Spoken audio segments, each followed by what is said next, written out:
السلام عليكم ورحمة الله وبركاته.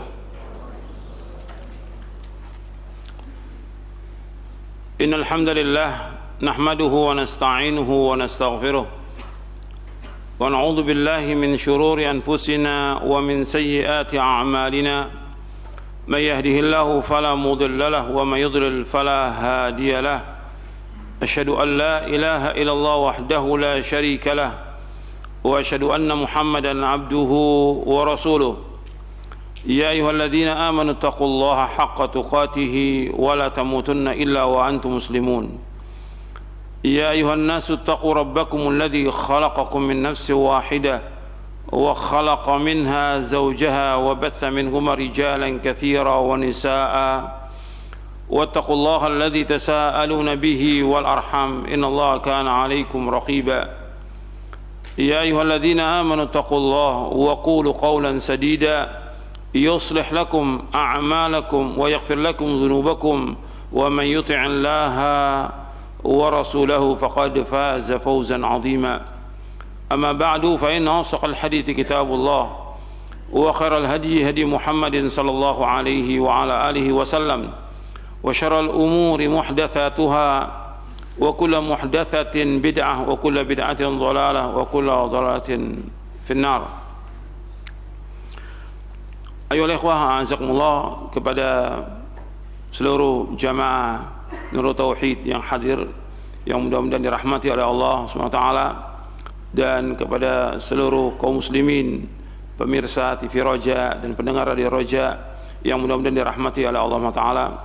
Alhamdulillah, kita bersyukur kepada Allah atas segala nikmat yang Allah karuniakan kepada kita, nikmat Islam, nikmat iman, nikmat sehat, nikmat afiat, nikmat dijauhkan oleh Allah dari berbagai macam malapetaka. Kita bersyukur kepada Allah Taala atas semua nikmat, dan kita bersyukur kepada Allah Taala diberikan kesempatan waktu yang luang untuk selalu dan senantiasa menuntut ilmu syar'i yang merupakan kewajiban atas setiap muslim dan muslimah. Ikhwan fillah, azakumullah. Pada hari ini kita akan lanjutkan kajian kita dari buku Syarah Aqidah Ahlussunnah wal Jamaah dan juga dari Syarah Kitab Tauhid. Kita akan masuk poin yang keempat dari Syarah Aqidah Ahlussunnah wal Jamaah. Saya akan berikan muqaddimah dulu dari Syarah Kitab Tauhid, karena pembahasan kita pembahasan tentang Tauhid Rububiyah, Uluhiyah, Asma' wa Sifat.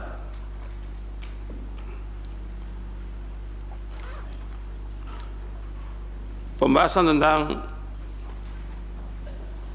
Tauhid merupakan pembahasan yang paling penting, asas dalam bicara akidah. Di dalam Syarah Kitab Tauhid saya jelaskan, menurut bahasa kata at-tauhid adalah masdar dari kata wahada yuwahhidu tauhidan, artinya menunggalkan atau mengesahkan sesuatu. Di dalam hadis Mu'adz bin Jabal, ketika Nabi SAW mengutus Mu'adz ke Yaman, Nabi SAW bersabda, innaka taqdamu ala qaumin min ahli al-kitabi falyakun awwala ma tad'uhum ilaihi ay yuwahhidu Allah ta'ala. Innaka taqdamu ala qaumin min ahli al-kitabi falyakun awwala ma tad'uhum ila ay yuwahhidu Allah ta'ala. Sesungguhnya engkau akan mendatangi satu kaum dari ahlul kitab, maka adalah pertama kali engkau dakwakan, engkau ajak mereka agar mereka mentauhidkan Allah. Hadis ini sahih diriwayatkan oleh Imam Bukhari dan Muslim. Artinya Nabi menyuruh sahabat Mu'adz bin Jabal radhiyallahu an agar pertama kali mendakwakan kepada umat ini dakwah tauhid. Begitu juga dalam riwayat yang lain, dalam riwayat Ibnu Abbas, ketika menjelaskan tentang diutusnya Mu'adz ke Yaman, Nabi SAW bersabda, fada'uhum ila syahadati an la ilaha illallah wa anni rasulullah. Maka hendaklah kamu mengajak mereka supaya mereka bersaksi bahwa tiada ilah yang berhak diibadahi dengan benar melainkan hanya Allah, dan bahwasanya aku adalah utusan Allah, yaitu aku Muhammad adalah utusan Allah, maka dia wajib mengucapkan 2 kalimat syahadat. Jadi ada berapa lafaz, dan ini juga sahih riwayat Bukhari dan Muslim. Jadi ada yang menyebutkan dengan kalimat mengucapkan 2 kalimat syahadat. Ada juga riwayat menyebutkan yang pertama kalian dakwakan la tauhid. Artinya setelah mengucapkan 2 kalimat syahadat, tetap yang menjadi pokok dalam kajian atau pembahasan atau ilmu yang asas yang diketahui oleh setiap muslim dan muslimah adalah tauhid yang mereka wajib tahu. Jadi yang pertama kali mengucapkan 2 kalimat syahadat, yaitu mengucapkan 2 kalimat syahadat, meyakini, mengamalkan, dan dia wajib melaksanakan konsekuensi dari kalimat tauhid. Kemudian menurut istilah syariat, tauhid adalah mengesahkan Allah Subhanahu wa ta'ala dengan apa-apa yang khusus bagi Allah, berupa rububiyah, uluhiyah, asma wa sifat. Jadi istilah syariat tauhid adalah mengesahkan Allah dengan apa-apa yang khusus bagi Allah, berupa rububiyah, uluhiyah, dan asma wa sifat. Berdasarkan istiqra, para ulama membagi tauhid menjadi 3. Istiqra artinya upaya mencari dan menyelidiki bagian-bagian parsial untuk mencapai hukum kaidah yang menyeluruh. Jadi istiqra adalah upaya mencari dan menyelidiki bagian-bagian parsial untuk mencapai hukum kaidah yang menyeluruh. Contohnya istiqra penelitian para ahli nahwu terhadap perkataan orang Arab, sehingga mereka berkesimpulan bahwa kata atau kalimat terbagi menjadi 3, isim, fi'il, dan huruf. Yang sebelumnya nggak ada, di zaman Nabi juga nggak ada.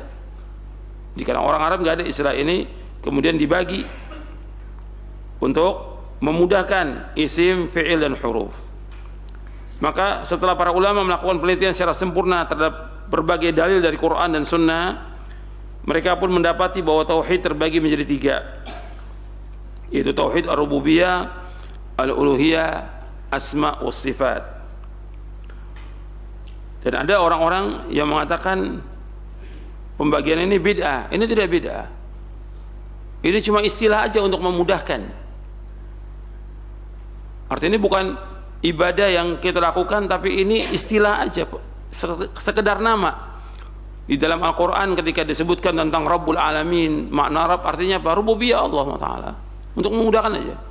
Ketika menyebutkan wa ilahukum ilahu wahid, disebutkan tentang uluhiyah. Walillahil asma'ul husna, bagi Allah nama-nama yang baik, menyebutkan tentang asma wa sifat, untuk memudahkan.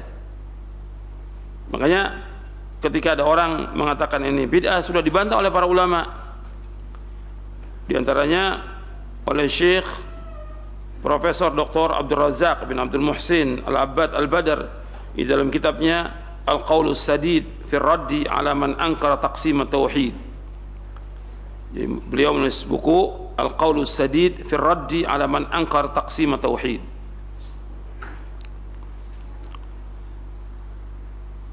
Kita sekarang masuk dalam bagian tauhid. Saya jelaskan dulu secara menyeluruh, baru kita bahas nanti poin yang keempat.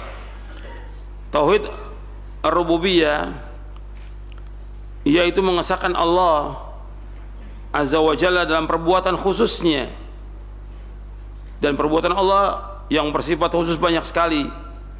Di antaranya menciptakan, memberikan rezeki, menghidupkan, mematikan, memiliki seluruh kerajaan, mengatur seluruh alam semesta, menolak bahaya, memberikan manfaat, menyembuhkan penyakit, dan perbuatan lainnya. Ini namanya masuk ke dalam ar-rububiyah. Yang kedua, tauhid al-uluhiyah atau tauhid al-ubudiyah, yaitu mengesahkan Allah Azza wa Jalla dalam ibadah kepadanya. Jadi mengesahkan Allah dalam ibadah kepadanya. Dan tauhid uluhiyah ini bagian yang paling penting dari dakwahnya para nabi dan para rasul alaihimus salatu wassalam. Sebagaimana nanti akan kita lihat dalil-dalilnya dari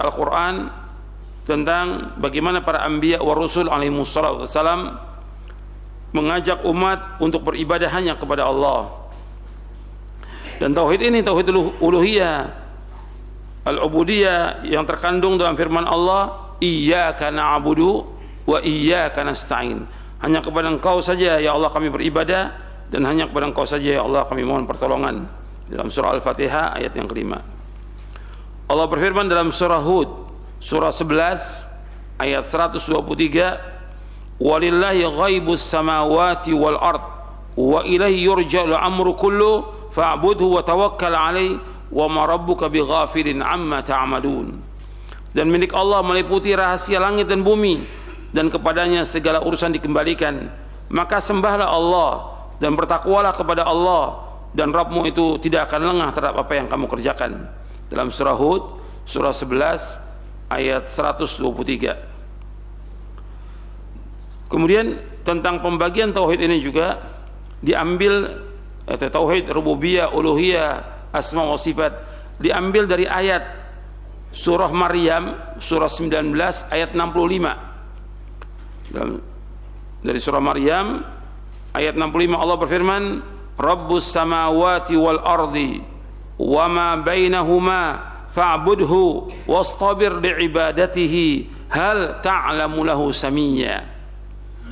Rabbus samawati wal ard, Allah Rabb yang menguasai langit dan bumi, wa ma bainahuma, dan segala apa yang ada di antara keduanya, fa'budhu, maka beribadahlah hanya kepadanya, kepada Allah, wastabir li'ibadatihi, dan sabarlah dalam beribadah kepadanya, hal ta'lamu lahu samiyya, apakah engkau mengetahui ada sesuatu yang sama dengan Allah. Antum perhatikan di ayat ini, di surah Maryam ini ayat 65 disebutkan 3 macam tauhid di sini. Allah berfirman di sini, Rabbus samawati wal ardi wa ma bainahuma, Allah Rabb yang menguasai langit dan bumi dan segala apa yang di antara keduanya. Di sini kalimat Rabbus samawati wal ardi wa ma bainahuma menunjukkan tauhid ar-rububiyah. Kemudian fa'budhu wastabir li'ibadatihi, beribadah kepadanya dan sabarlah dalam beribadah kepadanya, menunjukkan kepada tauhid al-uluhiyah di dalam ayat ini. Kemudian hal ta'lamu lahu samiyya, apakah engkau mengetahui ada sesuatu yang sama dengan Allah? Ini tauhid asma was sifat, karena enggak ada yang sama dengan Allah. Laisa kamitslihi syai'un wa huwas samiul basir. Enggak ada satupun yang sama dengan Allah, dan Allah yang Maha mendengar dan Allah Maha melihat. Walam yakun lahu kufuwan ahad. Enggak ada satupun yang sama dengan Allah, enggak ada yang setara dengan Allah, enggak ada yang sebanding dengan Allah SWT.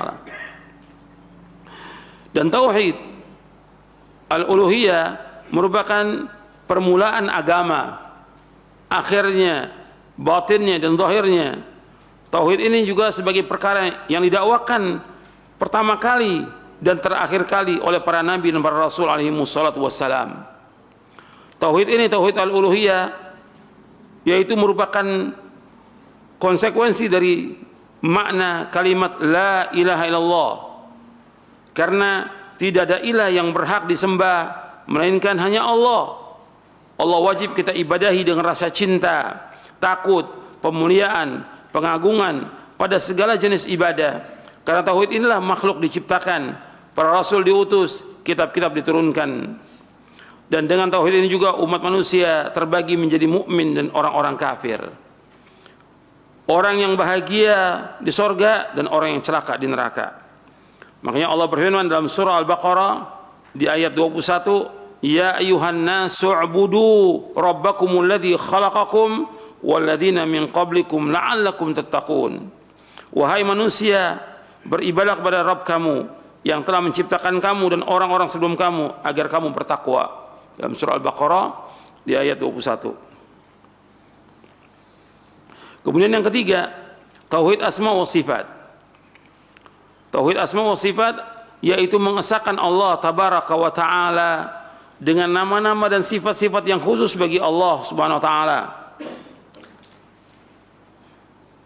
Agama Islam dinamakan agama tauhid karena dibangun di atas keyakinan bahwa Allah adalah esa tunggal dalam kerajaan dan setiap perbuatannya.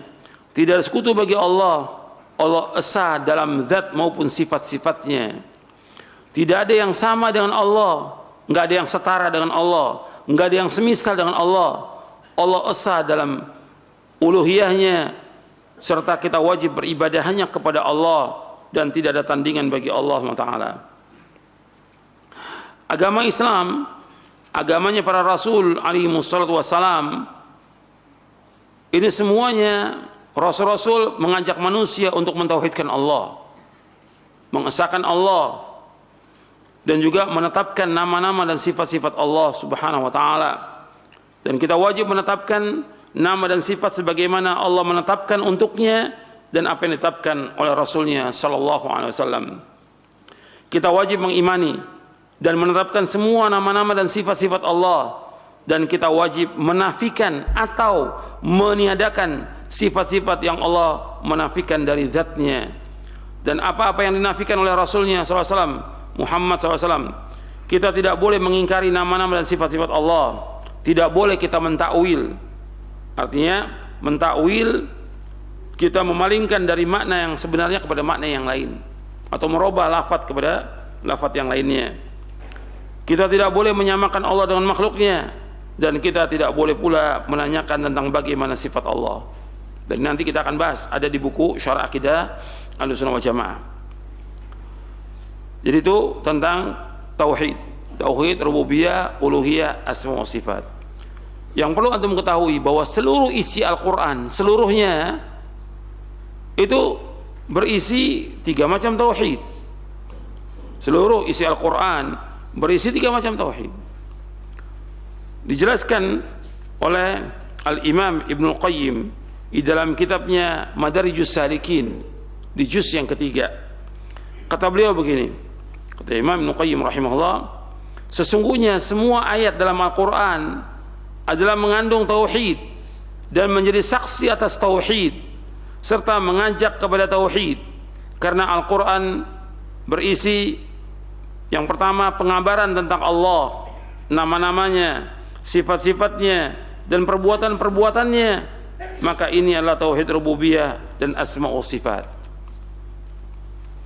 Yang kedua, bahwa dakwah mengajak untuk beribadah hanya kepada Allah, isi Al-Quran, yaitu dakwah mengajak manusia untuk beribadah hanya kepada Allah Azza wa Jalla. Tidak ada sekutu bagi Allah, dan meninggalkan segala sesuatu yang diibadahi selain Allah. Dan ini adalah tauhid al-uluhiyah. Yang ketiga, dalam Al-Quran perintah dan larangan serta kewajiban untuk taat kepada Allah dalam perintah dan larangannya. Maka ini adalah hak-hak tauhid dan penyempurnaannya. Yang keempat, dalam Al-Quran ada pengabaran tentang kemuliaan yang Allah SWT berikan kepada orang-orang yang mentauhidkan Allah dan taat kepadanya, dan apa-apa yang Allah karuniakan kepada mereka di dunia dan kemuliaan di akhirat. Maka ini adalah balasan atas tauhid. Yang kelima, dalam Al-Quran ada pengabaran tentang orang-orang yang berbuat syirik dan hukuman bagi orang-orang berbuat syirik, dan hukuman yang Allah berikan kepada mereka di dunia, serta azab yang Allah timpakan mereka di akhirat. Maka inilah pengabaran tentang balasan bagi orang-orang yang keluar dari hukum tauhid. Ini penjelasan Al-Imam Ibnu Qayyim dalam kitabnya Madarijus Salikin di juz yang ketiga, cetakan Darul Hadits. Jadi tentang mukadimah ini saya baca dari mukadimah saya terhadap syarah kitab tauhid. Nanti antum bisa lihat itu dalam syarah kitab tauhid. Sekarang kita masuk pembahasan tentang tauhid rububiyah. Poin yang keempat dari syarah akidah Ahlussunnah wal Jamaah. Tauhid rububiyah berarti mentauhidkan segala apa yang dilakukan oleh Allah SWT, baik mencipta, memberi rezeki, menghidupkan dan mematikan, serta mengimani bahwasanya Allah adalah Raja, penguasa, dan Rabb yang mengatur segala sesuatu. Jadi sering diistilahkan bahwa tauhid rububiyah itu Allah Al-Khaliq, Allah Ar-Razik, Allah Al-Malik, Allah Al-Mudabbir, Allah Muhyi, Allah Mumit, dan yang lainnya. Bahwa Allah sebagai Khaliq, pencipta. Jadi pencipta hanya satu, yaitu Allah. Berarti selain Allah semuanya makhluk. Selain Allah semuanya makhluk. Kemudian Allah Razik, Allah memberikan rezeki kepada seluruh makhluk ini. Enggak ada satupun yang Allah tidak berikan rezeki. Semuanya makhluk Allah berikan rezeki. Apakah dia mukmin atau kafir? Semuanya. Apakah dia orang yang taat atau orang fasik? Allah yang memberikan rezeki semuanya. Kepada alam semesta ini, kepada manusia, kepada binatang dan yang lainnya Allah berikan semuanya rezeki itu. Kemudian Allah yang memiliki langit dan bumi, karena nggak ada penguasa kecuali hanya Allah. Allah yang memiliki langit dan bumi. Maka Allah memberikan kekuasaan siapa yang Allah kehendaki. Allah cabut kekuasaan dari siapa yang Allah kehendaki. Allah muliakan siapa yang Allah kehendaki dan Allah hinakan siapa yang Allah kehendaki. Jadi kekuasaan Allah yang mutlak. Allah yang memiliki, dan Allah sebagai raja di dunia dan di akhirat.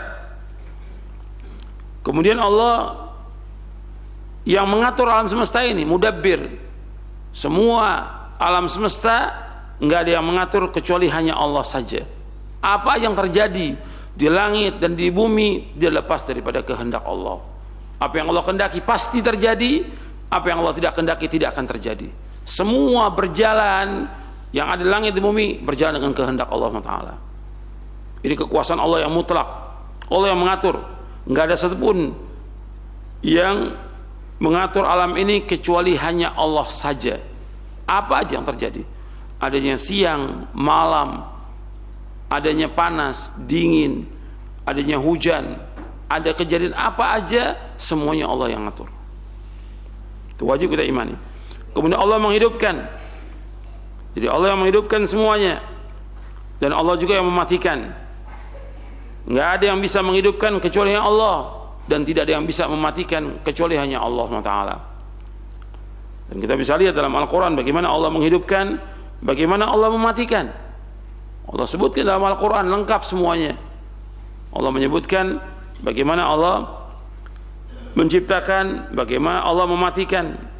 Kalau anda melihat dalam surah Al-Baqarah aja ada berapa itu Allah sebutkan tentang Allah menghidupkan yang mati. Dalam surah Al-Baqarah anda bisa lihat ada berapa ayat yang Allah sebutkan ada orang yang sudah mati itu bisa dihidupkan oleh Allah Taala. Ditanya siapa yang membunuh dia. Itu Al-Baqarah tentang sapi yang disembelih, buntutnya diambil, dipukul orang yang siapa yang bunuh engkau. Setelah jawab mati lagi dia. Begitu juga tentang kisah orang yang Allah matikan kemudian Allah hidupkan. Kemudian ada orang yang Allah tidurkan selama 100 tahun. Begitu juga tentang Nabi Ibrahim yang ingin tahu tentang kekuasaan Allah, maka disuruh burung itu dipotong-potong, ditaruh di beberapa bukit. Kamu panggil akan datang. Itu di surah Al-Baqarah aja Allah sebutkan, belum lagi surah-surah yang lain, menunjukkan tentang kekuasaan Allah Subhanahu wa Ta'ala. Allah yang menghidupkan dan Allah yang matikan. Dan kita wajib mengimani bahwa Allah adalah raja penguasa yang mengatur segala sesuatu. Allah berfirman dalam surah Al-A'raf ayat 54, ala laul khalq wal amr tabarakallahu rabbul alamin.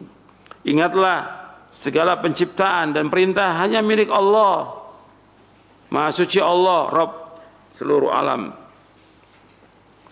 Allah juga berfirman di dalam surah Fatir ayat 13, dzalikumullahu rabbukum lahul mulk walladzina tad'una min dunihi ma yamlikuna min qitmir. Dzalikumullahu rabbukum lahul mulk. Itulah Rabb kalian, bagi Allah semua kerajaan. Walladzina tad'una min dunihi ma yamlikuna min qitmir. Dan orang-orang yang kamu seru, kamu sembah selain Allah tidak mempunyai apa-apa walaupun hanya setipis kulit ari. Kalau dilihat dari lanjutan ayat ini, Allah menyebutkan juga tentang orang-orang yang berdoa kepada selain Allah. Setelah Allah menyebutkan tentang kekuasaannya, rububiyahnya Allah, kemudian Allah melanjutkan bahwa hanya Allah yang wajib diibadahi. Orang wajib berdoa kepada Allah saja. Makanya Allah sebutkan di ayat lanjutannya, kepada orang-orang yang berdoa kepada selain Allah nggak bisa menjawab. Antum lihat di ayat 14-nya. Jadi orang yang diseru oleh manusia itu nggak bisa menjawab apa-apa. Mereka nggak bisa mendengar dan mereka nggak bisa menjawab sama sekali. Di ayat 14 yang Allah sebutkan, in tad'uhum la yasma'u du'aakum walau sami'u mastajabu lakum wa yawmal qiyamati yakfuruna bisyirkikum wa la yunabbi'uka mithlu khabir. Kata Allah, in tad'uhum la yasma'u du'aakum. Jika kalian berdoa kepada mereka, artinya selain Allah yang kalian sembah, yang kalian minta, apakah patung, pohon, batu, kubur, atau apa aja, mereka nggak mendengar doa kalian. Walau sami'u, seandainya mereka mendengar, mastajabu lakum, mereka nggak akan bisa menjawab doa kalian. Wa yaumal qiyamati yakfuruna bisyirkikum, pada hari kiamat mereka akan mengingkari kesyirikan kalian. Wa la yunabbi'uka mithlu khabir, nggak ada yang bisa mengabarkan seperti Allah yang Maha mengetahui. Artinya Allah menjelaskan, kalau Allah yang menciptakan, menghidupkan, wajibnya kita beribadah hanya kepada Allah. Makanya Allah sebutkan, yang mereka ibadahi kepada selain Allah tidak memiliki setipis kulit ari. Kalau dia sebagai pencipta bisa mengabulkan doa, mesti dia memiliki. Nggak ada makhluk yang memiliki apa-apa kecuali Allah. Allah yang memiliki perbendaharaan langit dan bumi, semua Allah yang memiliki. Jadi ketika orang berdoa kepada sesuatu, siapa aja, itu nggak bisa memberikan apa-apa. Ketika orang minta rezeki, dimudahkan rezeki. Bagaimana akan dimudahkan rezeki? Mereka nggak punya rezeki. Yang punya rezeki hanya Allah Taala. Makanya Allah sebutkan, kalau kalian berdoa kepada mereka, mereka nggak mendengar. Kalau seandainya mereka mendengar, nggak bisa menjawab. Dan nanti dari kiamat mereka akan mengingkari kesyirikan kalian. Kemudian Allah juga berfirman dalam surah Az-Zumar 62, Allahu khaliqu kulli syai' wa huwa 'ala kulli syai' wakil. Allah pencipta segala sesuatu dan Allah Maha pemelihara atas segala sesuatu. Artinya sesuatu yang ada di langit, di bumi ini yang menciptakan satu, itu Allah saja. Allah yang menciptakan iblis, Allah yang menciptakan orang-orang kafir, Allah yang menciptakan orang-orang fasik, Allah yang menciptakan segala macam, termasuk yang diharamkan, babi dan yang lainnya. Allah yang menciptakan semuanya. Semua Allah yang menciptakan, hanya satu pencipta, nggak ada yang lain. Jadi Allah pencipta segala sesuatu. Yang harus kita perhatikan, kalau Allah menciptakan, mesti Allah mengetahui. Nggak ada satupun di langit dan di bumi yang Allah tidak ketahui. Perhatikan itu, bahwa Allah menciptakan segala sesuatu dan Allah mengetahui segala sesuatu. Nggak ada satupun yang luput dari ilmunya Allah. Sampai daun yang basah, daun yang kering di seluruh dunia ini, itu Allah tahu. Daun yang jatuh Allah tahu, biji-bijian yang tumbuh di kegelapan malam, semuanya Allah tahu. Itu luasnya ilmunya Allah Subhanahu wa ta'ala. Allah menciptakan dan Allah juga mengetahui segala sesuatu. Kita wajib mengimani demikian. Kemudian kita wajib mengimani bahwasanya Allah pemberi rezeki bagi seluruh makhluk ini, apakah manusia, binatang, jin dan makhluk yang lainnya. Allah yang memberikan rezeki. Wa ma min dabbatin fil ardi illa 'ala Allahi rizquha. Dan tidak ada satupun makhluk yang bergerak bernyawa di bumi melainkan semua dijamin rezekinya oleh Allah. Ini perhatikan, Allah yang menciptakan, Allah memberikan rezeki. Nggak ada satupun yang bisa memberikan rezeki kecuali hanya Allah Taala. Nggak ada yang memiliki rezeki kecuali hanya Allah Taala. Makanya ketika Allah memerintahkan manusia untuk beribadah kepada Allah, Allah jamin rezekinya mereka. Perhatikan itu. Ketika Allah menyuruh manusia untuk beribadah kepada Allah, Allah jamin rezekinya mereka. Antum lihat dalam surah Az-Zariyat, surah 51 ayat 56 sampai ayat 58. Allah berfirman, "Wa ma khalaqtul jinna wal insa illa liya'budun, ma uridu minhum min rizqi wa ma uridu ay yut'imun, innallaha war-razzaqu dzul quwwatil matin." Allah berfirman, tidak aku ciptakan jin dan manusia melainkan untuk beribadah padaku. Aku enggak minta rezeki dari mereka, aku enggak minta makan dari mereka. Sesungguhnya Allah yang terus-menerus memberikan rezeki. Allah yang maha kuat, Allah yang maha kokoh. Artinya Allah menciptakan makhluk ini bukan Allah butuh kepada makhluk, tidak. Bukan Allah minta rezeki kita makan, tidak. Justru makhluk ini yang butuh kepada Allah. Mereka beribadah kepada Allah, Allah juga memberikan kepada mereka rezeki. Mereka tidak ibadah kepada Allah, tetap Allah berikan rezeki. Perhatikan itu. Manusia ini dia beribadah kepada Allah atau tidak beribadah kepada Allah, Allah tetap memberikan rezeki pada mereka. Perhatikan itu. Karena Allah yang menciptakan, Allah juga yang memberikan rezeki kepada mereka. Orang kafir tidak beribadah kepada Allah, diberikan rezeki sama Allah, diberikan, bahkan diberikan melimpah ruah rezekinya oleh Allah Ta'ala. Jadi Allah yang menciptakan, Allah juga yang memberikan rezeki kepada makhluk ini semuanya. Dan Allah itu maha adil. Orang kafir diberikan rezeki oleh Allah, kita nggak usah tertipu dengan orang kafir. Bukan hanya sedikit yang diberikan, banyak diluaskan rezekinya orang-orang kafir oleh Allah. Tapi Allah katakan jangan kita terpesona, jangan terpukau. Dengan apa? Dengan apa yang Allah berikan kepada orang kafir. Karena apa? Karena Allah ingin mengazab dengan apa yang Allah berikan nikmat kepada mereka. Wa la yahsabanna alladziina kafaru annama numli lahum khairun li anfusihim innama numli lahum liyazdadu itsma wa lahum 'adzabun muhin. Allah sebutkan tentang orang-orang kafir diberikan rezeki oleh Allah. Antum lihat, saya sebutkan dua ayat. Yang pertama dalam surah Al-Imran, yang kedua dalam surah At-Taubah. Supaya antum tahu. Jadi Allah berikan rezeki kepada orang-orang kafir untuk mengadab mereka,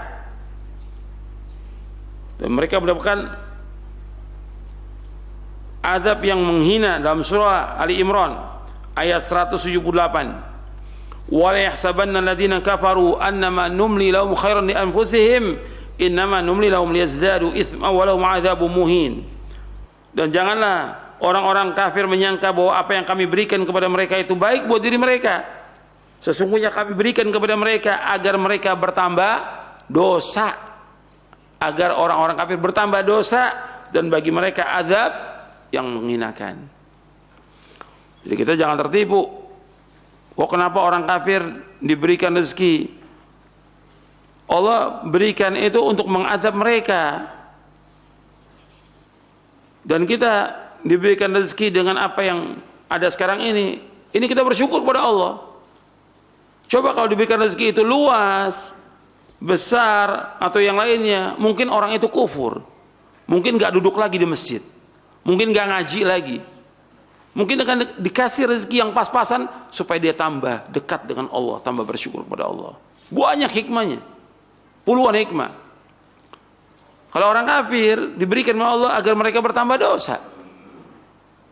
Kalau orang bertanya lagi, bagaimana tentang orang yang berbuat maksiat juga dikasih rezeki oleh Allah? Itu namanya apa? Istidraj, diulur sama Allah. Jadi apabila engkau melihat orang diberikan rezeki yang luas oleh Allah, tapi tetap dalam maksiatnya, itu namanya istidraj, kata Nabi. Diulur, yang nanti Allah akan azab dia dengan sebab itu. Waliyadzubillah. Kemudian ayat yang kedua dalam surah At-Taubah ayat 55 tentang orang kafir ini. Fala tu'jibka amwaluhum wala auladuhum innama yuridullahu liyu'adzibahum biha fil hayatid dunya wa tazhaqa anfusuhum wa hum kafirun. Jangan kamu heran, jangan kamu terpukau, jangan terpesona dengan apa yang Allah berikan kepada mereka dari harta dan anak-anak. Sesungguhnya Allah inginkan diberikan harta yang luas pada orang-orang kafir, dengan anak yang banyak, anak buah juga segala macam yang mereka miliki. Apa? Liyu'adzibahum fiha fil hayati dunya, liyu'adzibahum biha, agar Allah mengazab mereka dengannya, dengan harta itu. Fil hayati dunya, dalam kehidupan dunia. Wa tazhaqa anfusuhum, dan Allah akan mencabut nyawa mereka, wahum kafirun, dalam keadaan mereka kafir.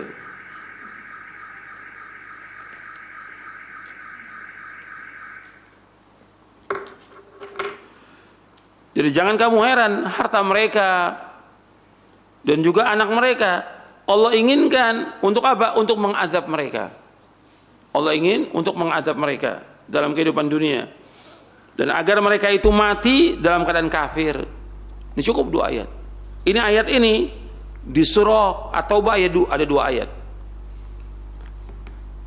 Jadi antum perlu ketahui, rezeki itu enggak semuanya diberikan luas oleh Allah, tapi ada yang diberikan luas, ada yang disempitkan, dan Allah mengetahui semuanya.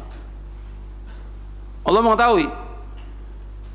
Sekarang lihat, ayatnya banyak. Saya sebutkan hanya 2 ayat aja tentang rezeki ini. Allah luaskan, Allah sempitkan. Buka surah Al-Isra.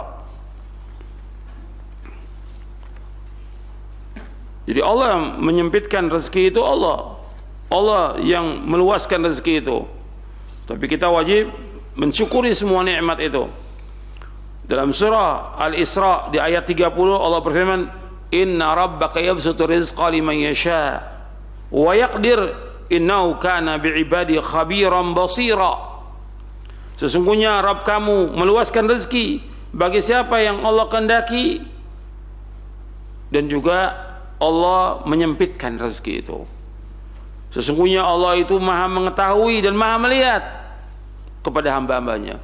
Jadi ketika rezeki kita sempit, pas-pasan, Allah tahu atau tidak? Tahu Allah. Allah melihat. Tapi Allah berikan begitu supaya manusia ini kembali kepada Allah Subhanahu wa taala dan banyak bersyukur atas semua nikmat Allah Subhanahu wa taala.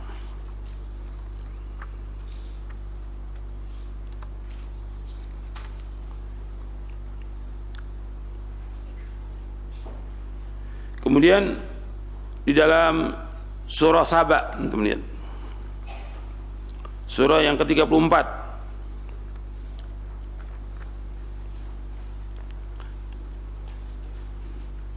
Di ayat 39.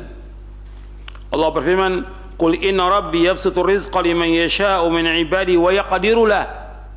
Wa ma anfaqtu min syai'in fa huwa yukhlifu wa huwa khairur raziqin." Qul inna rabbi yabsutu rizqa liman yasha'u min 'ibadihi wa yaqdiru lah. Katakanlah, sungguhnya Rabbku meluaskan rezeki bagi siapa yang Allah kehendaki dari hamba-hambanya, dan Allah menakarnya rezeki itu. Wa ma anfaqtu min syai'in fa huwa yukhlifu. Apa saja yang kamu infakkan pasti Allah akan ganti. Wa huwa khairur raziqin. Dan Allah itu Allah adalah sebaik-baik pemberi rezeki. Di ayat sebelumnya, di ayat 36-nya di surah ini, ayat 36-nya surah Saba, "Qul inna rabbi yabsutu rizqa liman yasha' wa yaqdir walakin aktsaran nasi la ya'lamun." Katakanlah, sungguhnya Rabbku meluaskan rezeki bagi siapa yang Allah kehendaki, dan Allah menakarnya. Artinya Allah menyempitkan siapa yang Allah kehendaki, tetapi kebanyakan manusia tidak mengetahui. Jadi Allah mengetahui semuanya. Makanya kita, kewajiban seorang mukmin wajib bersyukur, karena nggak mungkin semua diberikan rezeki yang luas, nggak mungkin. Disempitkan semua juga nggak mungkin. Mesti ada yang diluaskan, ada yang disempitkan. Kita lihat generasi yang terbaik dari umat ini. Siapa generasi yang terbaik? Para sahabat. Apa semuanya kaya? Tidak. Sedikit yang kaya. Yang terbanyak mereka miskin. Meskipun Nabi berlindung kepada Allah dari kemiskinan dan kefakiran, berlindung. Tapi Allah berikan demikian. Bahkan Nabi pun ditawarkan. Nabi SAW ditawarkan. Mau tidak ini? Untuk jadi raja dan juga jadi Nabi.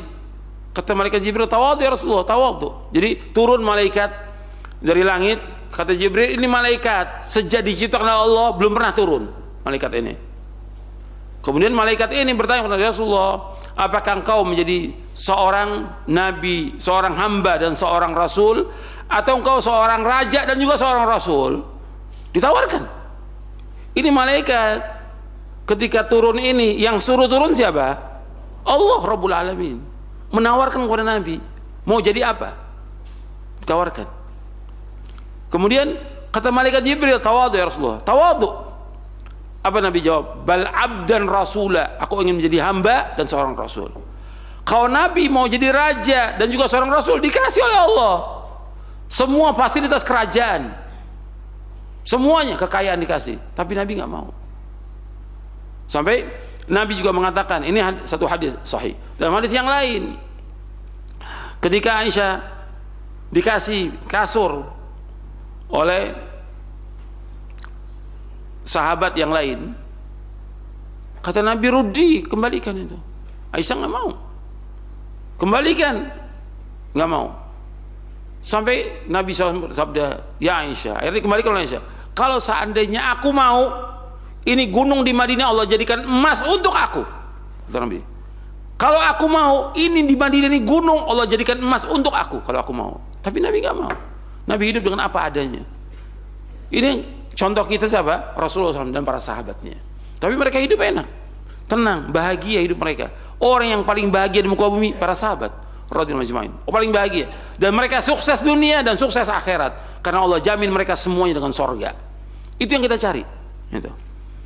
Itu harus kita ingat itu.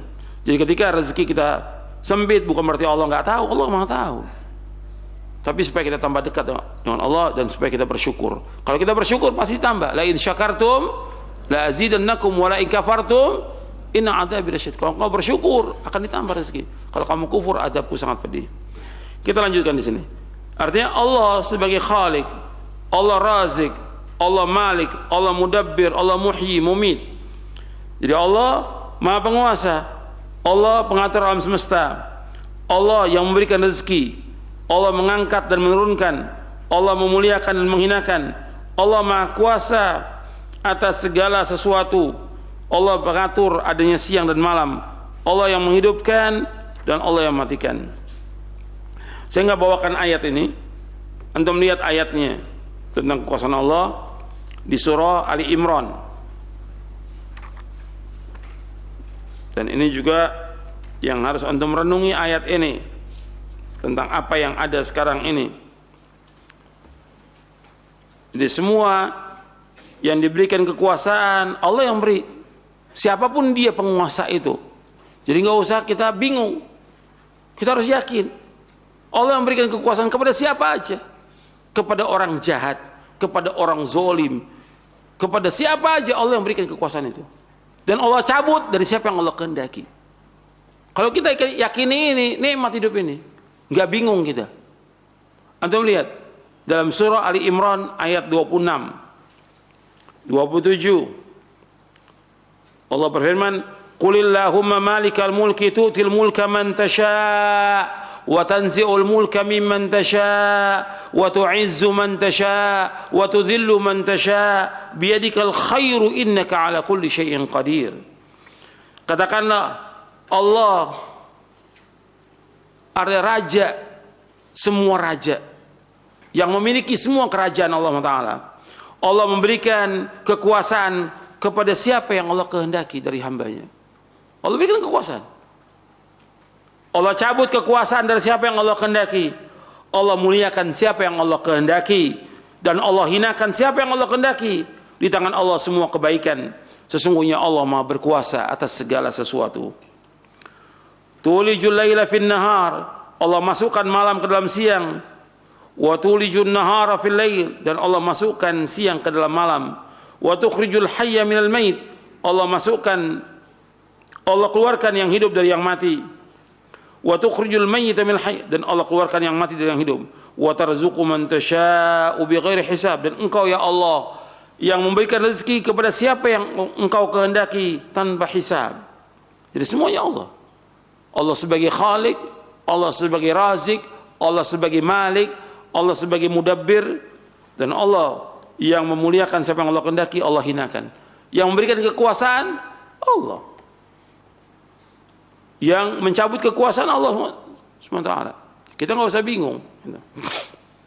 Jadi Allah yang memberikan semuanya, dan ini semua berjalan dengan hikmah. Semua perbuatan Allah penuh dengan hikmah, dan Allah Maha Adil. Allah SWT menyatakan pula tentang keesaannya dalam rububiyahnya atas segala alam semesta. Allah berfirman, Alhamdulillahirabbil alamin. Segala puji bagi Allah, Rabb semesta alam.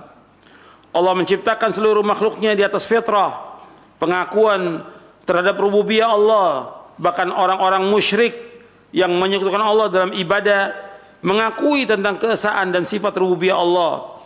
Allah berfirman di dalam surah Al-Mu'minun di ayat 86 sampai 89, Allah berfirman, qul man rabbus samawati sab'i wa rabbul arsyil azim sayaquluna lillah qul afala tattaqun qul man biyadihi malakutu kulli syai' wa huwa yujiru wa la yujaru alaihi in kuntum ta'lamun sayaquluna lillah qul fa anna tusharun. Katakanlah, siapakah Rabb yang memiliki langit yang 7 dan Rabb Arsy agung? Ini ditanyakan kepada siapa? Kepada kaum musyrikin. Itu berarti ditanyakan kepada kaum musyrikin, siapakah yang memiliki langit yang 7 dan Rabb pemilik Arsy, Rabbul Arsyil Azim, Rabb Arsy yang agung. Mereka menjawab milik Allah. Artinya orang musyrik kafir mengakui milik Allah. Katakanlah, maka mengapa kamu tidak bertakwa? Katakanlah, siapa yang di tangannya berada kekuasaan atas segala sesuatu, sedangkan Allah melindungi dan tidak ada yang dapat dilindungi dari Allah. Artinya Allah yang melindungi, nggak ada yang dapat melindungi kecuali hanya Allah. Jika kamu mengetahui, mereka jawab, kepunyaan Allah. Katakanlah, kalau demikian, maka bagaimana kamu sampai tertipu? Di surah Al-Mu'minun ayat 86 sampai 89. Allah juga bertanya, artinya Allah menyuruh Nabi Muhammad SAW bertanya kepada kaum musyrikin dalam surah Yunus surah 10 ayat 31 sampai ayat 32.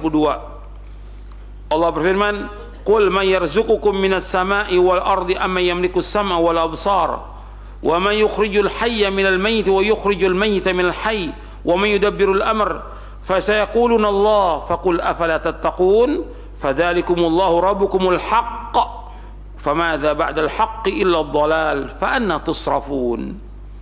Katakanlah Muhammad, siapakah yang memberi rezeki kepada kamu dari langit dan bumi? Atau siapakah yang kuasa menciptakan pendengaran dan penglihatan? Dan siapakah yang mengeluarkan yang hidup dari yang mati? Dan yang mengeluarkan yang mati dari yang hidup? Dan siapakah yang mengatur segala urusan? Maka mereka menjawab Allah. Maka katakanlah, mengapa kamu tidak bertakwa kepada Allah? Maka yang demikian itu adalah Allah Rabb kalian yang sebenarnya. Maka tidak ada setelah kebenaran melainkan kesesatan. Maka mengapa kamu berpaling dari kebenaran? Artinya orang-orang kafir, orang-orang musyrikin, ketika ditanya siapa yang memberikan rezeki di langit dan bumi, mereka jawab Allah. Yang menghidupkan yang mati, yang mengeluarkan yang hidup dari yang mati, yang mengeluarkan yang mati dari yang hidup, dan yang mengatur segala urusan. Orang musyrik kafir mengakui Allah yang mengaturnya segala urusan yang terjadi di langit dan di bumi. Itu jawabnya Allah. Maka kata Nabi SAW, faqul afala tattaqun. Katakan kepada mereka, kata Allah, kenapa kamu nggak bertakwa? Kenapa kamu nggak masuk Islam? Kenapa kamu nggak bertauhid kepada Allah? Karena Allah satu Rabb yang hak dan tidak ada sudah kebenaran kecuali kebatilan. Maka kemana kamu berpaling dari kebenaran? Begitu juga Allah berfirman dalam surah Az-Zukhruf surah 43 ayat 9, wala in sa'altahum man khalaqas samawati wal arda la yaqulunna khalaqahunna al-azizul alim wala in sa'altahum man khalaqas samawati wal arda la yaqulunna khalaqahunna al-azizul alim. Dan jika kamu tanyakan kepada mereka siapa yang menciptakan langit dan bumi, pastilah mereka akan menjawab semuanya diciptakan oleh Allah yang maha perkasa dan maha mengetahui. Artinya semua kaum musyrikin mengakui bahwa yang menciptakan Allah. Jadi kaum musyrikin mengakui bahwa hanya Allah sajalah pencipta segala sesuatu, pemberi rezeki, pemilik langit dan bumi, dan pengatur alam semesta. Namun mereka juga menetapkan berhala-berhala yang mereka anggap sebagai penolong, yang mereka bertawassul dengan berhala tersebut dan menjadikan mereka pemberi syafaat, sebagaimana yang disebutkan dalam beberapa ayat dalam surah Yunus dan juga surah Az-Zumar. Dengan perbuatan tersebut, maka mereka tetap dalam keadaan musyrik. Artinya orang-orang musyrikin, kafirin, meskipun mereka mengakui Allah yang menciptakan, Allah yang memberikan rezeki, Allah yang mengatur alam semesta, Allah yang menghidupkan, mematikan, tapi tetap mereka musyrik.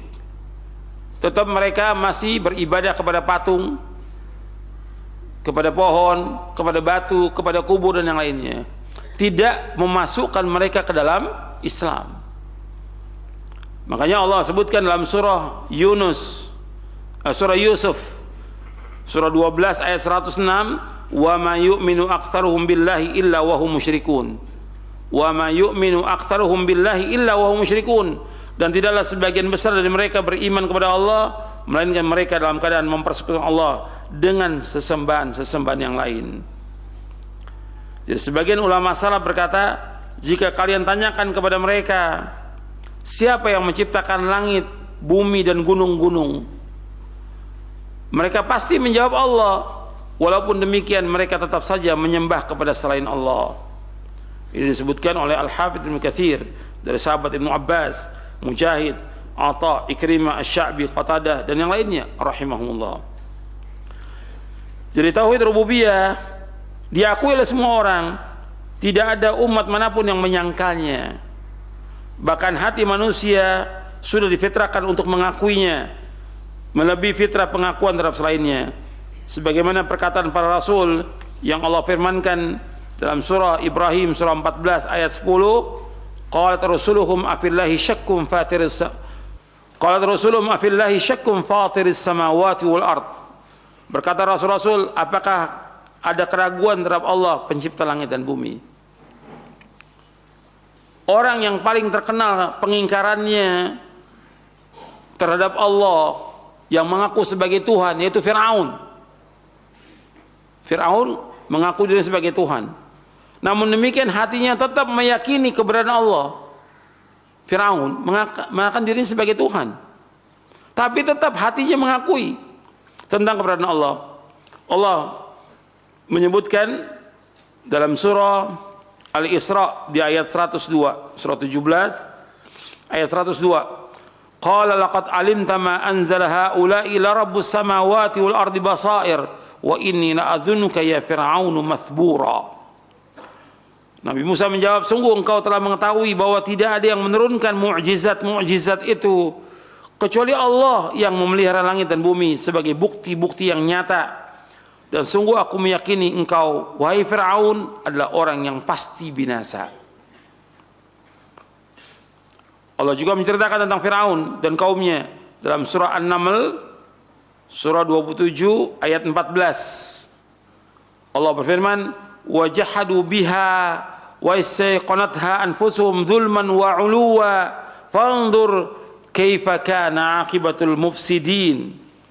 Dalam surah An-Naml ayat 14. Dan mereka mengingkari mukjizat Allah karena kezaliman dan kesombongan mereka, padahal hati mereka meyakini kebenarannya. Maka perhatikanlah bagaimana kesudahan orang-orang yang berbuat kerusakan. Arti Fir'aun mengakui bahwa itu benar yang dibawa oleh Nabi Musa alaihissalam, tapi dia ingkari karena apa? Karena kezaliman, dan dia mengingkari karena kesombongan. Dua itu, perhatikan. Dia mengingkari karena kezaliman, yang kedua dia mengingkari karena kesombongan. Ya, tauhid rububiyah ini, pengakuan tauhid rububiyah Allah sebagai Khaliq, Razik, Malik, Mudabbir, ini tidak bermanfaat bagi orang yang mengimaninya, kecuali dia diberi petunjuk untuk beriman kepada dua macam tauhid lainnya. Artinya semata-mata tauhid rububiyah aja tidak menyelamatkan orang dari azab Allah, kecuali kalau dia masuk dalam agama Islam, meyakini tentang tauhid al-uluhiyah dan tauhid asma wa sifat. Karena Allah telah memberitakan kepada kita bahwa orang-orang musyrikin telah mengenal tauhid rububiyah yang dimiliki oleh Allah, namun demikian tidak memberikan manfaat kepada mereka, sebab mereka tidak mengesahkan Allah dalam ibadah. Kata Imam Ibnu Qayyim Al-Jauziyah rahimahullah, seandainya keimanan kepada tauhid rububiyah dapat menyelamatkan, maka tentunya orang-orang musyrik telah diselamatkan oleh Allah. Akan tapi urusan yang amat penting dan menjadi penentu adalah keimanan kepada tauhid uluhiyah, yang merupakan pembeda antara orang-orang musyrikin dan orang-orang yang mentauhidkan Allah subhanahu wa ta'ala. Dalam kitab Madarijus Salikin juz yang pertama. Jadi kesimpulannya, tidak setiap orang yang menetapkan Allah Ta'ala sebagai Rabb, segala sesuatu dikatakan sebagai orang yang mentauhidkan Allah dalam uluhiyahnya serta dalam nama-nama dan sifatnya. Sebab kebanyakan dari hambanya tidak mengingkari Allah sebagai pencipta, serta tidak mengingkari rububiyahnya. Namun sebagian besar kekufuran mereka disebabkan karena mereka menyembah kepada selain Allah. Jadi pengakuan itu enggak manfaat sampai mereka beribadah hanya kepada Allah Subhanahu wa taala. Jadi pengakuan mereka hanya sebatas ketuhanan yang Maha Esa enggak cukup. Harus apa? Harus mereka mewujudkan ibadah itu hanya kepada Allah saja. Ketika dipalingkan kepada selain Allah enggak bermanfaat ibadah itu. Ketika dipalingkan kepada selain Allah enggak manfaat. Jadi kalau mengatakan orang yang ada ini Islam karena mereka mengakui Allah sebagai Khalik, Razik, Malik, tidak cukup. Karena pengertian dari agama Islam adalah tauhid. Islam adalah tauhid seperti yang sudah kita bahas pada pekan yang lalu. Jadi pengakuan orang bahwa orang yang ada ini semuanya Islam enggak cukup. Pengakuan dia bahwa Allah sebagai pencipta, pemberi rezeki, pengatur enggak cukup. Sampai dia mengucapkan 2 kalimat syahadat asyhadu an la ilaha illallah wa asyhadu anna muhammadar rasulullah, sampai mereka masuk dalam agama Islam ini. Kemudian setelah mereka masuk dalam agama Islam, mereka wajib mengikhlaskan ibadah kepada Allah, mentauhidkan Allah, menjauhkan segala macam perbuatan syirik yang nanti insyaallah kita akan bahas ketika masuk dalam pembahasan tauhid al-uluhiyah. Karena inilah dakwahnya para nabi, dakwahnya para rasul alaihi wassalatu wassalam, yaitu untuk menegakkan tauhid uluhiyah. Terjadinya permusuhan antara para nabi, antara para rasul dengan umatnya disebabkan karena nabi-nabi dan rasul-rasul mendakwakan umatnya untuk beribadah hanya kepada Allah. Mereka nggak mau, karena mereka mengatakan bahwa kami mengikuti agama nenek moyang. Apa yang dikatakan oleh kaum musyrikin dulu, sekarang juga dikatakan demikian. Sekarang ini yang mereka ikut apa? Agama nenek moyang. Sehingga apa? Sehingga nabi-nabi terus mendakwakan tauhid ini, tapi mereka menolak. Sehingga terjadi permusuhan. Mereka memusuhi nabi-nabi sampai mengusir nabi-nabi.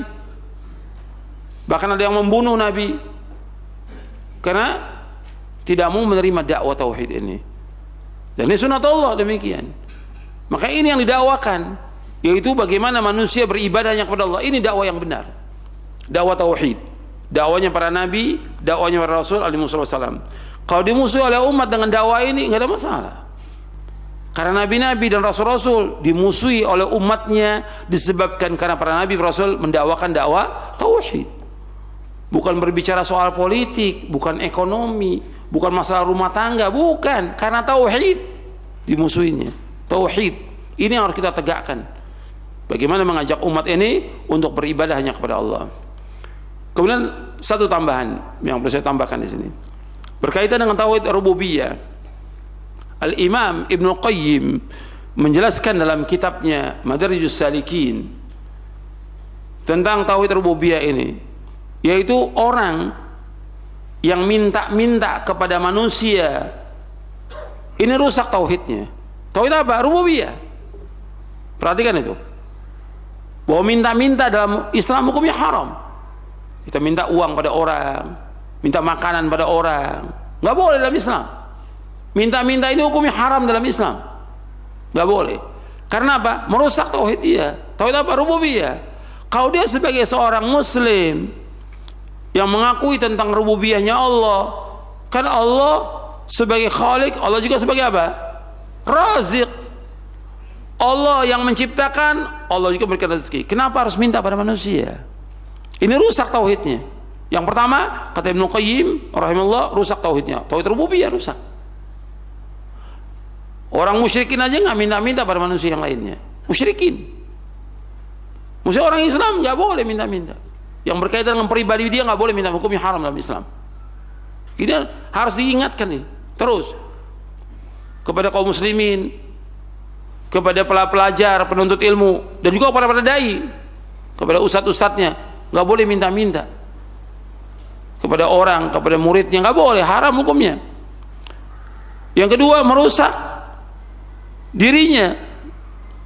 Artinya dirinya ini akan rusak dengan minta-minta, berarti dia menghinakan pada manusia. Nggak boleh menghinakan diri pada manusia, nggak boleh. merengek-rengek pada manusia. Enggak boleh dalam Islam. Manusia punya harga diri, punya izzah, punya kemuliaan yang Allah sudah muliakan dia. Jangan minta-minta pada manusia. Para sahabat nggak minta-minta pada orang lain. Hatta dia lapar sampai jatuh pingsan di antara sahabat karena nggak mau minta pada manusia. Haram hukumnya minta-minta, merusak dirinya. Makanya orang yang minta-minta, kata Nabi, tidak ada mukanya pada hari kiamat. Orang yang minta-minta untuk memperbanyak berarti dia makan api neraka. Yang ketiga, merusak orang yang diminta. Artinya orang yang diminta nggak senang. Hatta dia orang kaya. Orang kaya dia tahu di mana dia memberikan rezeki, di mana dia keluarkan zakatnya, infaknya, sedekahnya kepada orang. Ada orang datang kepada dia minta, nggak senang dia, mengganggu orang. Minta-minta ini mengganggu orang lain. Orang nggak nyaman dengan diminta, itu nggak nyaman.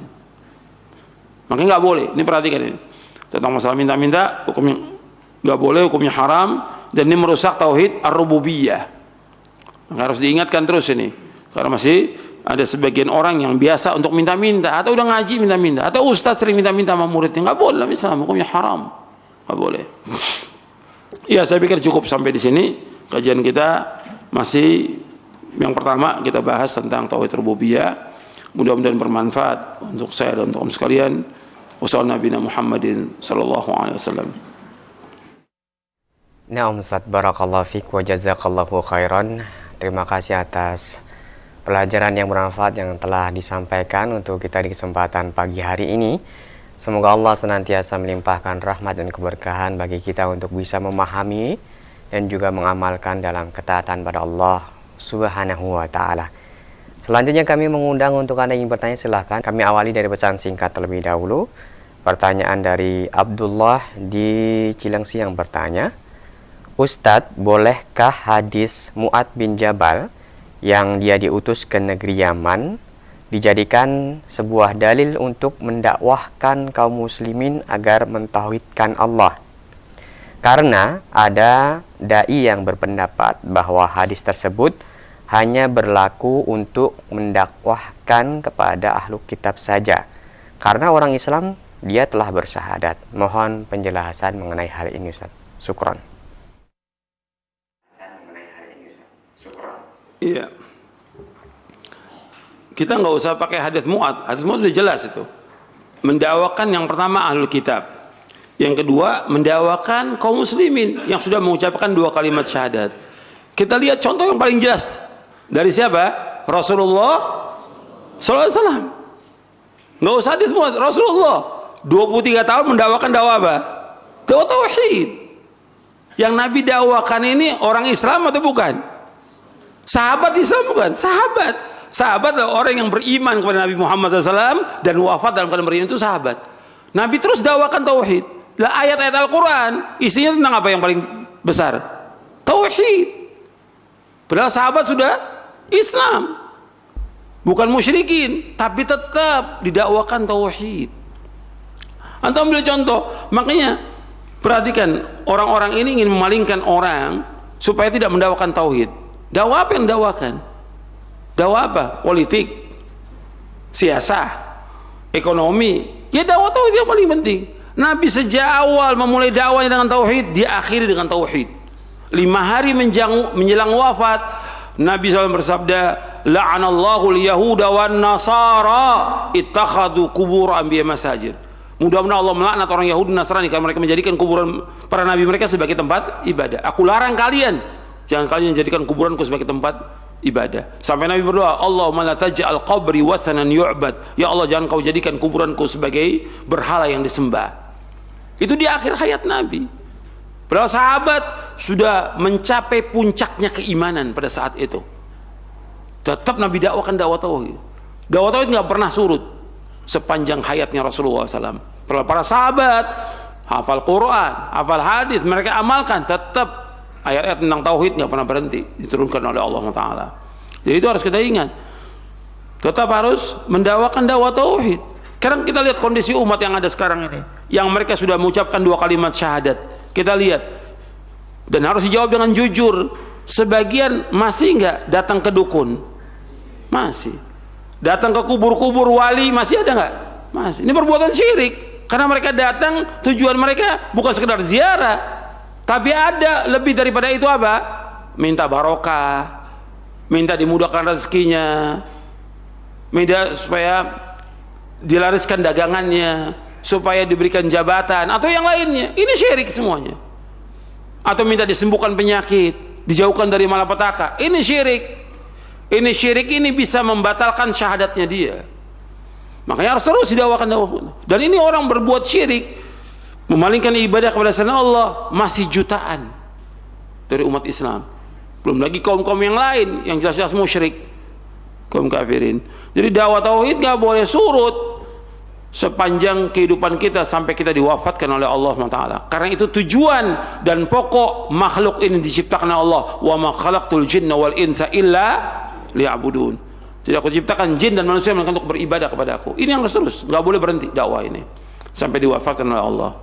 Karena kondisi manusia tetap masih berbuat kesyirikan, masih malingkan ibadah. Seandainya nih sudah ngaji, masya Allah sudah, dia mentauhidkan Allah, tidak datang ke kubur-kubur, tidak ke dukun-dukun, tidak percaya kepada jimat-jimat, tangkal-tangkal yang lain, nggak percaya sudah. Tapi ada yang perlu dibersihkan dari dia tentang hatinya. Bagaimana dia mengikhlaskan ibadah kepada Allah, tidak boleh riya. Ini harus dibersihkan. Meskipun dia sudah mencapai puncaknya tauhid, tetap harus dibersihkan hatinya. Belum lagi penyakit-penyakit hati yang lain yang harus dibersihkan. Riya termasuk syirik. Belum lagi keinginan-keinginan dia terhadap dunia yang Allah sebutkan dalam Al-Quran. Banyak orang mengharapkan dunia, sedangkan orang mengharapkan dunia bisa nggak mencium aroma sorga. Dia nuntut ilmu tapi ingin mendapatkan dunia dari nuntut ilmu. Kata Nabi, nggak mencium aroma sorga. Ini akan harus bersihkan hatinya, niatnya harus ikhlas karena Allah. Jelas? Nah, silakan yang lain. Barakallahu fiik Ustaz, terima kasih atas jawabannya. Berikutnya kami akan bacakan kembali dari pesan singkat dari Abu Safanah di Tahuna, Sulawesi Utara. Beliau bertanya, Assalamualaikum Ustaz, bila kita niat sholat duha untuk mendapatkan rizki, maka ini bisa termasuk syirik dan terkena ancaman dari surat Hud ayat yang ke-15. Lalu bagaimana Ustaz kita bersifat pertengahan untuk mengikhlaskan niat itu? Karena kita hanya beribadah kepada Allah saja. Ini uluhiyah. Di satu sisi juga meyakini rububiyah, bahwasanya Allah pemberi rezeki yang terbaik. Jazakumullahu khairan. Atas jawabannya Ustaz, fadhol.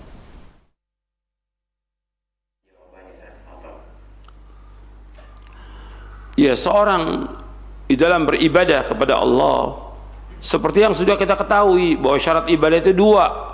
Yang pertama ikhlas, yang kedua ittiba. Dan kita dalam menjalankan ibadah kepada Allah ya murni karena mengharapkan wajah Allah. Soal rezeki itu pasti dikasih oleh Allah. Kita ingin mendapatkan ganjaran, boleh. Dalam ibadah mendapatkan ganjaran, mengharapkan ganjaran boleh. Seperti hadis Nabi tentang puasa, man shama ramadhana imanan wahtisaban ghufira lahu ma taqaddama min dhanbi. Barang siapa yang puasa di bulan Ramadan dengan iman dan mengharapkan ganjaran, ihtisab, talabul ajr, mengharapkan ganjaran, maka akan diampunkan dosa-dosanya.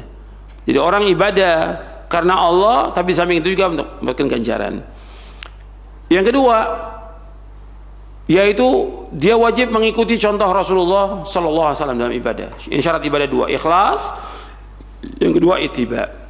Sekarang dengan ibadah kita kepada Allah, jangan kita tujukan untuk mendapatkan rezeki, jangan.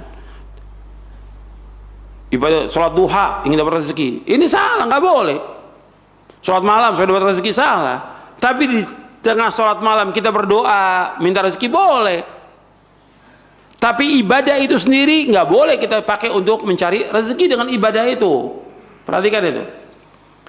Karena dalam ibadah itu juga tetap rezeki akan dikasih oleh Allah. Ini perhatikan. Karena ada orang yang dia tadi pertanyaannya sholat duha ingin dapat rezeki supaya usahanya maju. Ibadah karena Allah. Tapi di samping dia itu berdoa kepada Allah, boleh, nggak ada masalah berdoa. Tapi sholatnya tetap karena Allah SWT. Seperti sholat malam, di tengah malam dia berdoa, karena tengah malam dikabulkan orang berdoa. Sepertiga malam terakhir itu Allah turun ke langit dunia. Allah bertanya, siapa yang mau doa? Allah kabulkan doanya. Siapa yang minta akan dipenuhi permintaannya. Siapa yang minta ampun akan diampunkan dosanya. Dan itu ada setiap malam. Sholatnya jelas karena Allah. Tapi di samping tengah-tengah itu dia berdoa. Atau dalam sholat dia berdoa, boleh. Minta rezeki, minta dimudahkan urusannya, boleh, nggak ada masalah. Tapi jangan kemudian dia sholat karena mengharapkan sesuatu. Jangan. Dia tetap tujuannya mengharapkan sorga. Itu yang harus kita ingat. Karena rezeki pasti dikasih sama Allah. Seperti Allah menyebutkan tentang sholat aja, contoh. Ketika kita menyuruh istri kita, anak kita sholat, disuruh Allah sabar. Kemudian Allah sebutkan, kami nggak minta rezeki, tapi kami akan berikan rezeki pada kamu. Allah sebutkan dalam surat Thaha di ayat 132, Allah berfirman, wa'mur ahlaka bis salati wastabir 'alaiha la nas'aluka rizqan nahnu narzuquka wal 'aqibatu littaqwa. Perintahkan keluarga kamu untuk sholat dan sabarlah. Kata Allah, kami nggak minta rezeki, tapi kami akan berikan rezeki kepada kamu. Jadi kata Allah, dengan kamu ibadah sholat itu bukan berarti Allah butuh rezeki, enggak. Allah nggak minta rezeki kepada kamu. Nahnu narzuquk, kami akan berikan rezeki kepada kamu dan akibat yang baik bagi orang takwa. Artinya dengan ibadah kita kepada Allah, Allah akan berikan kepada kita rezeki dan diberikan keberkahan. Dan ibadah juga bagian dari rahmat Allah yang Allah berikan kepada kita. Kenikmatan yang paling nikmat kita bisa ibadah kepada Allah. Nggak bisa dibandingkan dengan yang lain. Ini rezeki yang mahal. Termasuk kita nuntut ilmu ini nikmat yang paling besar dari semua nikmat. Makanya kita wajib bersyukur atas semua nikmat yang Allah berikan. Meskipun kita diberikan rezeki yang pas-pasan, tapi kita bisa nuntut ilmu, kita bisa baca Quran, kita bisa ibadah kepada Allah, kita bisa berdoa kepada Allah, kita bisa berzikir kepada Allah. Ini nikmat, nggak bisa dibandingkan dengan kenikmatan yang lainnya. Syukur kita kepada Allah. Maka itu harus kita tumbuhkan. Rezeki yang Allah berikan kepada kita sudah cukup. Cuma kita harus merasa qanaah, puas dengan rezeki yang Allah berikan. Makanya akan ditambah rezeki itu dan diberikan keberkahan dari rezeki yang Allah berikan. Karena tiap hari kita minta rezeki kepada Allah. Setiap pagi ibadah subuh tadi kita minta, Allahumma inni as'aluka ilman nafi'a wa rizqan thayyiban wa amalan mutaqabbala. Ya Allah, aku minta kepada Engkau ilmu yang bermanfaat, rezeki yang halal dan amal yang terima. Itu tiap hari kita minta. Setiap hari kita minta. Jadi niat kita tetap semuanya karena mengharapkan wajah Allah, mengharapkan surga, ikhlas karena Allah. Dan kita harus beribadah sesuai dengan contoh Rasulullah SAW. 6. Selanjutnya. Barakallahu fiik, terima kasih atas jawabannya. Berikutnya kami bacakan kembali dari Ibnu Nasim di Purwokerto, Jawa Tengah yang bertanya sebagai berikut. Ustadz tadi telah menjelaskan kepada kami bahwa meminta-minta dalam Islam adalah haram hukumnya. Lalu Ustadz, bagaimana dengan hukum meminta tolong kepada orang lain dalam mengerjakan sesuatu yang kita tidak bisa atau kita sulit mengerjakannya sendiri? Jazakumullahu khairan. Silakan Ustadz. Iya. Tentang masalah minta tolong, yang pertama ayatnya iyyaka na'budu wa iyyaka nasta'in. Hanya kepada Engkau ya Allah kami beribadah dan hanya kepada Engkau ya Allah kami mohon pertolongan. Yang pertama kali kita wajib untuk minta tolong hanya kepada Allah. Yang kedua, kita sebagai manusia dianjurkan dan diperintahkan oleh Allah untuk saling tolong menolong. Allah berfirman dalam surah Al-Maidah, wa ta'awanu 'alal birri wat taqwa wa la ta'awanu 'alal itsmi wal 'udwan. Hendaklah kalian saling tolong menolong perbuatan baik dan takwa, dan jangan kalian tolong menolong perbuatan dosa dan permusuhan. Disuruh tolong menolong. Termasuk tolong menolong yaitu pinjam meminjam. Termasuk tolong menolong. Dia tidak boleh minta. Sekarang nggak boleh minta pada orang. Sekarang bagaimana? Dia butuh uang, pinjam boleh, minta nggak boleh, tapi pinjam boleh, karena Allah menyuruh untuk tolong menolong. Pinjam meminjam termasuk tolong menolong. Boleh kita minjamkan. Kalau kita ada harta lebih, ada orang fakir miskin dia pinjam, kita berikan. Orang nggak mampu kita pinjamkan. Cuma tetap ada perjanjian kapan dia bayarnya, kapan dia gantinya, harus dan wajib dipenuhi. Kemudian tolong menolong seperti yang disebutkan tentang kita punya pekerjaan, kita nggak sanggup untuk mengerjakannya, kita minta tolong, boleh secara hukum syar'i. Kan ta'awun 'alal birri wat taqwa itu merupakan prinsip dalam agama Islam, suruh tolong menolong. Kita harus tolong menolong dalam agama ini. Seperti teman dengan teman saling membantu. Kemudian orang tua, artinya anak membantu orang tuanya, itu biasa dalam agama. Kita dengan tetangga saling membantu apa yang bisa kita bantu. Semua seperti dalam Islam. Ta'awun 'alal birri wat taqwa. Tapi yang nggak boleh yang tidak boleh ta'awun 'alal itsmi wal 'udwan. Yang nggak boleh itu tolong menolong perbuatan dosa dan permusuhan. Selama itu kebaikan boleh minta tolong. Kalau memang orang yang kita minta tolong dia mau dan dia rela, nggak ada masalah. Tapi kalau dia nggak mau, nggak boleh kita paksa. Semuanya harus tergantung kepada keikhlasan dalam saling membantu antara sesama muslim dengan muslim lainnya. Wallahu a'lam.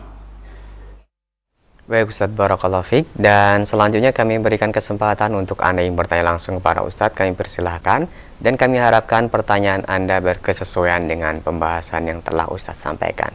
Silahkan. Halo. Waalaikumsalam. Alhamdulillah. Dengan Ibu siapa, di mana ini? Dengan Muhammad Irsyad. Oh, dengan Bapak Irsyad di. Silahkan pertanyaannya. Gini Pak Ustadz,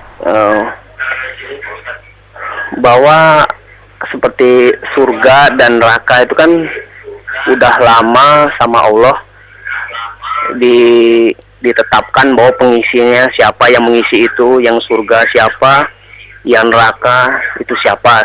Dan saya pernah dengar itu akan penuh katanya isinya. Jadi kan kita memang istilahnya jauh-jauh sebelum diciptakan udah ditentukan sama Allah siapa yang masuk surga, siapa yang masuk neraka.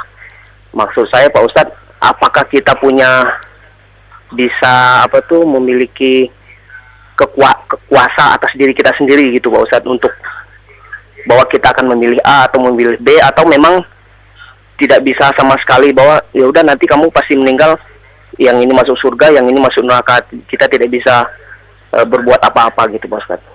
Mohon pencerahannya. Terima kasih. Jazakumullah khairan. Oh iya, silakan Ustadz untuk diberikan pencerahan. Fadhal. Pembahasan tentang masalah iman kepada al-qada wal-qadar, kita pekan yang lalu bahas tentang rukun iman, ada 6. An tu'mina billahi wa malaikatihi wa kutubihi wa rusulihi wal yawmil akhir wa tu'mina bil qadari khairi wa syarri. Yaitu iman ada 6, yaitu iman kepada Allah, kepada malaikatnya, kepada kitab-kitabnya, kepada rasul-rasulnya, iman kepada yaumil akhir, dan iman kepada qada dan qadar baik dan buruk. Kita wajib imani. Dan termasuk yang tadi kita bahas tentang rububiyah, itu Allah yang mengatur alam semesta. Dan semua yang terjadi di langit Allah yang atur. Dan Allah sudah tetapkan bahwa semua takdir makhluk ini Allah sudah tetapkan 50.000 tahun sebelum Allah menciptakan langit dan bumi. Jadi Allah sudah ciptakan semuanya. Kataballahu maqadir khalaiq qabla yakhluqas samawati wal ardi 50 alf sana. Akhrajahu Muslim. Nabi bersabda, Allah telah menetapkan, mentakdirkan seluruh takdir makhluk ini 50.000 tahun sebelum Allah menciptakan langit bumi. Artinya semua berjalan yang ada sekarang ini, semua berjalan apa yang Allah sudah catat, Allah sudah tulis di Lauh Mahfuz, semuanya.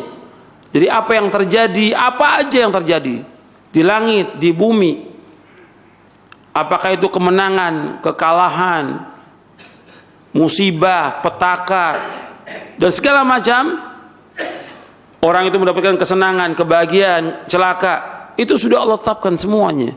Sampai manusia masuk surga, masuk neraka, Allah sudah tetapkan. Ini wajib kita imani. Seorang mukmin wajib mengimani. Karena yang pertama yang menjelaskan Allah dalam Al-Quran, yang kedua menjelaskan Rasulullah SAW. Kewajiban kita untuk mengimani. Ini kewajiban kita untuk mengimani. Yang kedua, kewajiban kita untuk mentaati Allah dan Rasulnya. Artinya kita wajib untuk mengimani dan kita wajib untuk mengamalkannya. Tugas kita iman dan amal, bukan memikirkan. Tugas kita sebagai seorang hamba mengimani dan mengamalkan. Makanya ketika Nabi ditanya, "Ya Rasulullah, apakah kita melaksanakan sekarang ini apa yang Allah akan ciptakan akan datang, atau dengan apa yang Allah sudah tetapkan, Lauh Mahfuz?"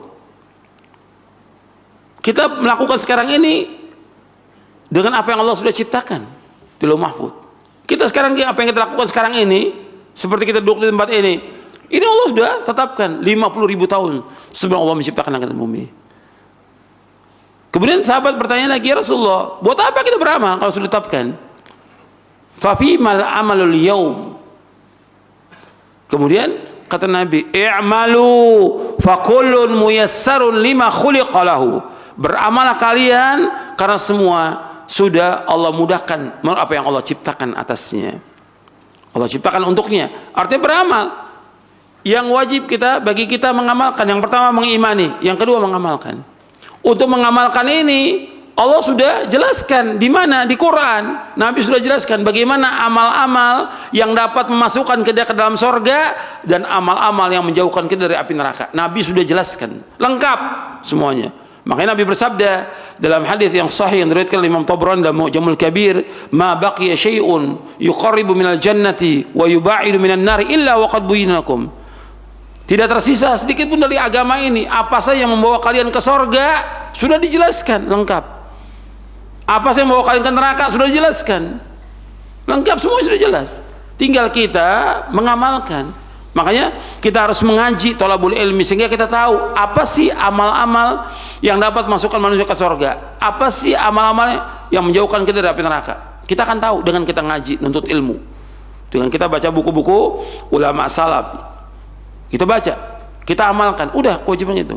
Bukan kita pikirkan bagaimana nasib kita nanti, apakah kita masuk surga atau tidak. Ya amal, itu nggak perlu kita pikirkan, kita nggak tahu. Itu ghaib bagi kita, ghaib bagi kita. Maka kita jauhkan apa yang Allah Rasulnya sebutkan, ini syirik, ini masuk neraka, ini dosa besar, jauhkan sejauh-jauhnya. Kalau disebutkan ini masuk ke surga, ini membawa ke surga, kita jalankan.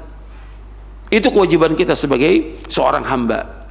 Dan itu mudah semuanya, nggak sulit, semuanya mudah. Makanya Nabi menyebutkan tadi, i'malu fakullun muyassarun lima khuliqa lahu. Beramal kalian karena semua sudah dimudahkan oleh Allah menurut apa yang Allah ciptakan baginya. Mudahkan. Kalau memang dia orang yang mau taat, mudah, nggak sulit. Kita nggak dipaksa oleh Allah. Kita berhak untuk memilih. Allah menyebutkan dalam Al-Quran surah Al-Kahfi, faman syaa falyu'min wa man syaa falyakfur. Barang siapa mau iman silakan, mau kufur silakan. Orang mau menuju jalan ini, dua jalannya. Wa hadainahu najdain, kami tunjuki dua jalan. Fa alhama fujuraha wa taqwaha. Wa najdain dalam surah Al-Balad. Kemudian fa alhama dalam surah Asy-Syams. Dua jalan, jalan ke surga, jalan ke neraka. Allah sudah ilhamkan kepada hati manusia, jalan ini baik, ini jalan ini buruk. Sudah tahu dia jalannya. Ketika dia memilih yang buruk dan terus melakukan yang buruk, yang salah siapa? Dia yang salah.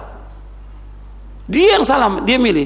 Sekarang ini ada minuman, ini ada air putih, di sini ada khamr. Dia pilih khamr, yang salah dia. Dia bisa tinggalkan khamr, dia pilih air putih. Yang salah manusia. Kenapa dia pilih itu? Jalan ini udah Allah tentukan, ini baik, ini buruk. Ini pengajian, ini maksiat. Dia pilih maksiat, yang salah manusia. Makanya semua sudah dimudahkan menurut apa yang Allah sudah ciptakan. Tergantung kita, kita harus berusaha untuk terus melakukan amal-amal soleh dan minta tolong pada Allah. Makanya Nabi mengatakan dalam hadis yang sahih riwayat Muslim, al-mu'minul qawiyyu khairun wa ahabbu ila Allah minal mu'minid dhaif. Wa fi kullin khairun ihris ala ma yanfa'uka wasta'in billah wa la ta'jaz. Kata Nabi SAW, mukmin yang kuat lebih baik dan lebih dicintai Allah daripada mukmin yang lemah. Pada keduanya kebaikan tentang imannya. Berkemauan keraslah kepada yang bermanfaat bagi kamu. Minta tolong pada Allah, jangan lemah. Apa yang bermanfaat, jalankan. Mudah, nggak sulit. Seperti antum datang ke pengajian, nggak sulit, nggak berat. Ke kantor bisa kok. Masa ke tempat pengajian nggak bisa? Ke kantor jauh, ke Jakarta sampai. Masa ke tempat pengajian nggak sampai? Sholat di masjid 5 waktu berjamaah, mudah, nggak sulit. Kenapa nggak sampai sholat berjamaah? Ke kantor bisa sampai. Kok kalau sholat nggak bisa sampai? Baca Quran kenapa nggak bisa? Baca Quran bisa, kenapa baca Quran nggak bisa? Baca Facebook bisa, kenapa baca Quran nggak bisa satu hari? Nggak bisa. Semuanya mudah kebaikan. Sedekah mudah, nggak sulit. Untuk berbuat maksiat orang mudah kok, keluarkan uang nggak pakai hitungan. Kenapa untuk sedekah nggak bisa? Semuanya kebaikan mudah, nggak sulit. Kejelekan itu sebenarnya sulit, tapi karena digoda oleh setan dianggap mudah. Seperti itu. Sebenarnya kejelekan itu sulit. Artinya mau lakukannya agak sulit, tapi kebaikan mudah, nggak ada penghalang. Kalau cobaan ada, nanti ada dalam. Tapi tetap aja karena digoda oleh setan, semuanya akhirnya jadi mudah dan jadi biasa. Makanya kita berusaha bagaimana minta tolong pada Allah agar dimudahkan kita. Maka Nabi selalu minta kepada Allah sorga, supaya dimudahkan jalannya menuju sorga. Maka doa yang paling baik yang kita minta kepada Allah sorga. Allahumma inni as'alukal jannah wa a'udzubika minan nar. Allahumma inni as'alukal jannah wa a'udzubika minan nar. Allahumma inni as'alukal jannah wa a'udzubika minan nar. Ya Allah, aku minta kepada Engkau sorga, jauhkan dari api neraka. Terus minta kepada Allah. Sehingga apa? Dengan permintaan itu Allah akan mudahkan kita untuk melakukan amal-amal baik yang dengan itu kita masuk sorga. Ya, saya pikir cukup sampai di sini. Mudah-mudahan yang saya sampaikan bermanfaat untuk saya dan untuk sekalian, dan mudah-mudahan kita dikuatkan iman kita oleh Allah untuk tetap di atas Islam dan Sunnah, dan juga kita harus terus untuk menumbuhkan keimanan kita kepada Allah. Dan majelis ilmu termasuk majelis penyubur iman. Antum datangi yang diajarkan Quran wa sunnah pahami salaf, majelis ilmu penyubur iman, sehingga iman kita akan subur. Baca Quran menyuburkan iman, berzikir menyuburkan iman, berbuat kebaikan lakukan itu, sehingga tambah kuat iman kita. Seperti doanya Abdullah bin Mas'ud radhiyallahu an, berdoa, Allahumma zidna imanan wa yaqinan wa fiqhan. Ini sudah kita bahas di buku ini ada.